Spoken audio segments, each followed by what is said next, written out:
So what is going on with VinFast, that scrappy startup company from Vietnam looking to sell cars here in America and in Europe? Well, quite a lot actually for the past couple-ish weeks.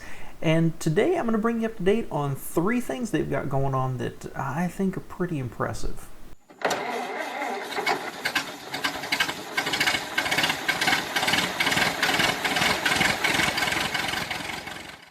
All right, my friends, so welcome back to All Cars. I'm John, and I have done a couple of videos already about VinFast, and I've become rather fascinated with them. The concept of what I think of this little company trying to move into Europe and into the United States at the same time with an all-EV lineup, when the company's only been in business for 4 years, something like that. They've only been selling cars in Vietnam for about 2 years, since 2019, if I remember correctly.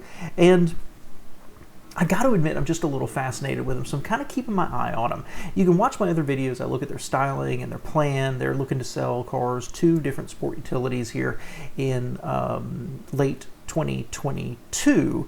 But there's a couple of other news articles that I've been watching that I haven't done individual videos on.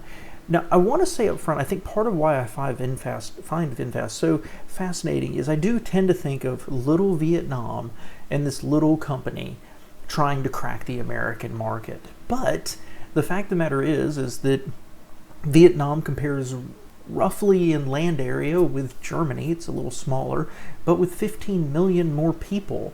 And VinGroup is the parent of VinFast, the automobile company, and VinGroup is enormous. It's huge. And from everything we can see outside looking in, it seems very well led. And honestly, I think that's part of what fascinates me, is it just looks like they're putting all the pieces in place one after the other. And I'm so fascinated to see how these cars turn out, how competitive they are, how competitively priced they are, and how successful they are when they actually arrive here. But a couple of news articles that I saw, the first one is from the end of November, actually. These are, the first two are both from Reuters. And this is that VinGroup is in talk with private investors to get up to $1 billion for their car unit, for VinFast. So not just the USA, but the car group. And that's a substantial amount. That would be the largest private fundraising in Southeast Asia. A couple of the investors they're talking to, one is BlackRock, which is the world's largest asset manager, and the second one is the Qatar Sovereign Wealth Fund. They have over $300 billion, and they're trying to diversify away from European and US market investments. And so I don't have an update. I haven't seen that anything has really come of this yet, but it looks like VinFast, the car maker for a global perspective, is looking for up to $1 billion.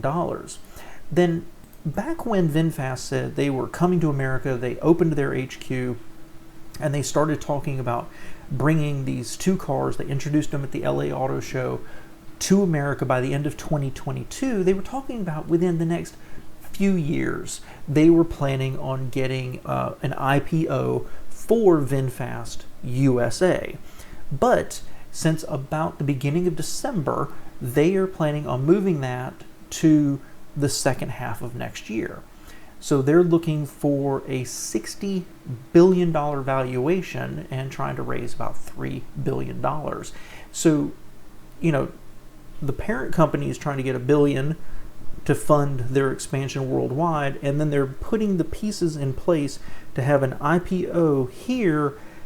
It sounds like roughly the same time that they're going to be launching their cars.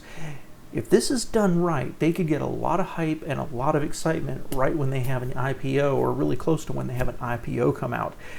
Very, very interesting to me. And then the last thing would be VinFast in Vietnam is starting construction of a battery manufacturing facility. So it again looks like all those pieces are starting to lay together here. They're putting not much, honestly. The first bit is almost $174 million in the first phase of a factory that'll be able to produce about 100,000 lithium battery packs per year. Now they have a second phase planned, which will increase battery pack production by a factor of 10, up to 1 million battery packs a year, but also include manufacturing the battery cells. And that last piece of information here, at least to me, kind of lays out what the first article was talking about. So over this 2-week period, they're looking for $1 billion. They're planning on an IPO, second half of 2022, and they're starting the factory to make their battery packs. Well, they're getting that $1 billion to launch their headquarters, ramp up marketing and everything else, and start producing their own batteries for the cars they're going to be selling here. And let's not forget, part of that IPO for VinFast US is because they want to be having a manufacturing facility here by, I believe it was 2024. Lots of little pieces of news out here, and it's not hitting the big news sources. You don't find this on CNN or Fox News or wherever. This is stuff that I've actually had to go searching for because people just don't really know about it. But I've become really fascinated in this company, and I'd love to know your thoughts. Not positive or negative about Vietnam itself or necessarily about their chances, but just if you're following this like I am and you're kind of interested in this car, kind of excited about what they're doing, does it sound like they've got those blocks lining up to actually have a really solid launch here in the US? I'm kind of thinking they do, but stay tuned. I'm going to keep following this, and I'll get you updates as I find more. Appreciate you being here, guys.